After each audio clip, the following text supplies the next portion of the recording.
Hello viewers! మీ భుక్తాయాసానికి స్వాగతం. ఈరోజు నేను చేయబోతున్నది మామిడికాయ నువ్వుల పప్పు పచ్చడి.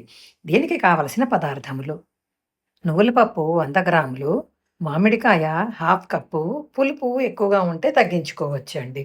ముక్కలు కొంచెం, పోపుకి ఆవాలు, మెంతులు, ఎండుమిరపకాయలు, మినప్పప్పు, ఉప్పు రుచికి సరిపడా, నూనె 1 స్పూను, ఇంగువ కొంచెం.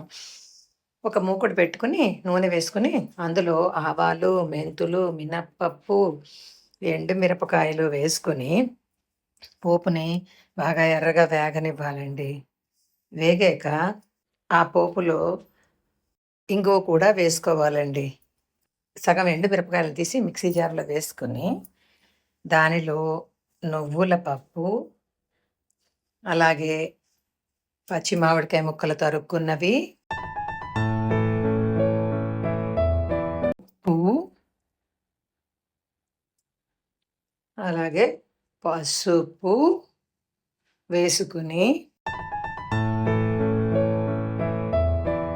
ఒక ముప్పావు గ్లాస్ నీళ్లు పోసుకొని మెత్తగా పచ్చడిలాగా రుబ్బుకోవాలండి.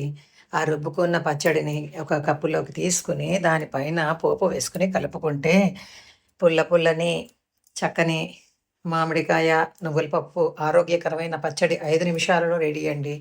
ఇది అన్నంలోకి చక్కగా నువ్వుల నూనె వేసుకొని కలుపుకుంటే చాలా చాలా బాగుంటుందండి.